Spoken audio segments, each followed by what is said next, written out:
রাজধানীর শেওড়াপাড়ায় স্থানীয় নাগরিকদের নিয়ে জামায়াতে ইসলামীর ঈদ পুনর্মিলনী।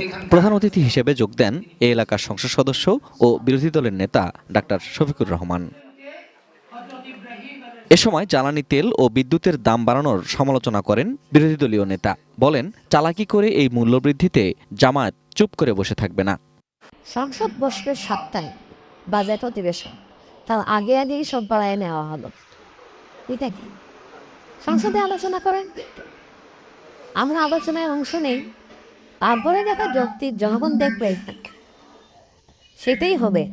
জনগণ বুঝতে পারবে সংকট কোথায়, বাস্তবতা কি। এটা না করে এই চালাকি করে মাত্র 4 দিন আগে এই মূল্যগুলা বৃদ্ধি করা হচ্ছে কেন? এই অবস্থায় কি আমরা চুপ থাকবো? কত হাজার গান পাঠ করবো? না, এই অবস্থায় আমাদেরকে প্রতিবাদ করতে হবে। ইসলামী ব্যাংক নিয়েও সরকারের ভূমিকার সমালোচনা করেন জামায়াতের আমির।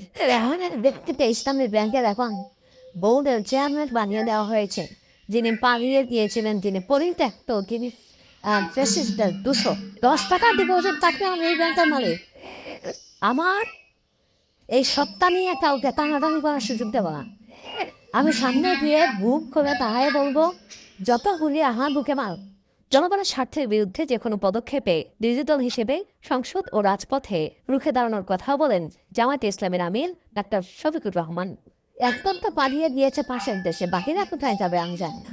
আমরা সংসদে প্রথম দিন দাঁড়িয়ে বলেছি যে আমরা নিরর্থক দামে বিরোধী দল হিসাবে এখানে থাকতে চাই না।